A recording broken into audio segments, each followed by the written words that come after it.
मसीह खुदावन में आज के सुबह आप सब पर सलामती हो। मैं पास्टर सुहेल जॉन एक बार फिर मॉर्निंग डिवोशन के साथ आप सबकी खिदमत में हाजिर हूं।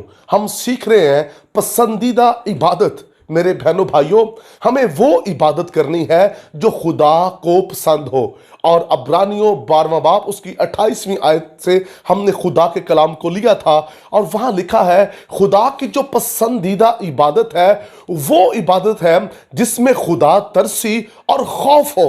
क्या हमारी इबादत के अंदर खुदा तरसी होती है? क्या खौफ है? मेरे बहनों भाइयों, दो शख्स जो यरूशलेम से यरू का सफर कर रहे थे और कलाम मुकद्दस के अंदर लिखा है कि एक लावी था, एक काहिन था, और उन्होंने अपने रास्ता में एक ऐसे शख्स को देखा जिसको डाकुओं ने मारा, कूटा, अधमुआ कर कर छोड़ दिया। और लिखा है कि लावी जब वहां से गुजरा तो वो कतरा कर चला गया, और उसके बाद जब काहिन वहां से गुजरा तो वो भी उसको जो है नजरअंदाज करके वहां से चला गया। ये वो लोग हैं जो इबादत करने वाले हैं, लेकिन इनके अंदर खुदा तरसी नहीं है, इनके अंदर खुदा का खौफ नहीं है। अगर खुदा का खौफ, खुदा तरसी इनकी जिंदगियों के अंदर होती तो फिर ये इसको उठाते, इसके जख्मों को साफ करते, लेकिन इन्होंने ऐसा ना किया। उस शख्स ने किया जो सामरी था, इसलिए बाइबल मुकद्दस उसे नेक सामरी कहती है। मेरे बहनों भाइयों, इबादत तो हम करते हैं, लेकिन क्या वो इबादत करते हैं जो खुदा की पसंदीदा है, जिसमें खौफ, तरस, रहम हो? अगर वो इबादत नहीं हम कर रहे तो फिर इसका मतलब है सिर्फ दिखावा है, और दिखावे की इबादतों को खुदा पसंद नहीं करता। मत्ती की अंजील 6 बाब के अंदर खुदावंद यीशु मसीह फकीरों और फरीसियों के ताल्लुक से बातचीत करता है। खुदावंद यीशु मसीह बताता है कि वो फकी फरीसी मोड़ों पर, बाजारों पर इबादत करना, सलाम लेना पसंद करते हैं ताकि लोग उन्हें रूहानी जाने। यह दिखावा है। कुछ लोग दिखावे की इबादत करते हैं, दिखावे की रियाजतें हैं, लेकिन वो लोग जो खुदा की पसंदीदा इबादत करते हैं वो खुदा के दिल के करीब है और खुदा उन्हें पसंद करता है, और जो कुछ वो चाहते हैं खुदा उनके लिए करता है। मेरे बहनों भाइयों, हमें खुदा की पसंदीदा इबादत करनी है, हमें लोगों को खुश नहीं करना। पौलुस कहता अगर आज तक मैं आदमियों को खुश करता रहता तो मसीह का खादम ना होता।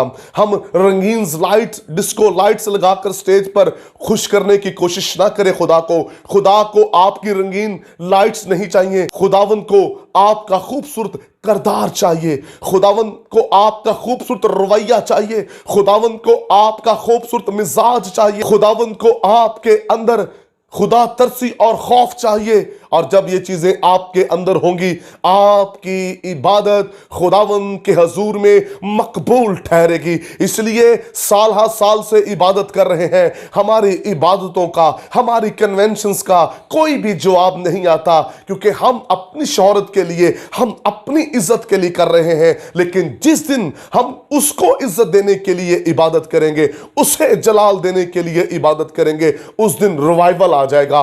खुदा बड़े बड़े काम जिंदगियों के अंदर करेगा। मेरे बहनों भाइयों, जो हम इबादत के अंदर कर रहे हैं, हम चर्चिस के अंदर कर रहे हैं, क्या खुदा उससे खुश है? क्या हम खुदा की पसंदीदा इबादत कर रहे हैं? हमारी इबादतों के अंदर, हमारे चर्चिस के अंदर लड़ाइयां हैं, झगड़े हैं, पार्टीबाजी है, नफरतें हैं, ग्रुप बंदी है। इसका मतलब है कि हम अपनी अना के लिए सब कुछ कर रहे हैं, खुदावंद के लिए कुछ नहीं कर रहे। खुदावंद, हमारा खुदा चाहता है हम खुदा तरसी और खौफ के अंदर इबादत करें। मेरे बहनों भाइयों, दाऊद कितनी खूबसूरत बात कहता है इबादत के ताल्लुक से। मैं खुश हुआ जब वो मुझसे कहने लगे आओ खुदावंद के घर चलें। ओ मेरे बहनों भाइयों, ज़बूर 23 के अंदर कहता है मैं उम्र भर खुदावंद के घर में सकूनत करूंगा। वो खुदा के घर से मोहब्बत करता है, दिल से इबादत करता है, और इसलिए खुदा का तख्त उस जगह पर लग जाता है।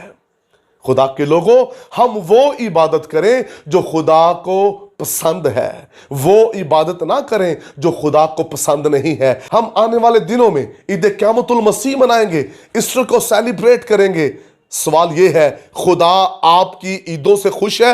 यशायाह की किताब में लिखा है, खुदा कहता है मुझे तुम्हारी ईदों से, नए चांद से नफरत है। अगर हम वो ईद मना रहे हैं जो खुदा को पसंद नहीं है तो वो ईद किसी काम की नहीं। अगर वो ईद क़यामतुल मसीह हम मना रहे हैं जो यीशु को पसंद है तो उसके बदले आपको बरकत मिलेगी। खुदा आपके कपड़ों को, खुदावंद आपकी ड्रेसिंग को नहीं, बल्कि खुदा आपके दिल पर गौर कर रहा है। मेरे बहनों भाइयों, ईद पर ईद तो मना रहे हैं, लेकिन गौर कीजिएगा आपकी ईद मनाने से भी खुदा खुश है या नहीं है। अगर नहीं है तो इस बार वो ईद मनाएं, इस बार वो इबादत करें जो खुदा की पसंदीदा इबादत है। खुदा आपको बरकत दे। मेहरबान आसमानी बाप, मेरी दुआ है आज सुबह तेरे लोग वो इबादत करें जो तुझे पसंद है, ताकि तेरे हजूर से बरकत पाए, यीशु के नाम में, आमीन। तक हमारा चैनल सब्सक्राइब नहीं किया तो अभी सब्सक्राइब करें और बेल आइकॉन को क्लिक करके हमारी लेटेस्ट वीडियोस के बारे में अपडेट जानें।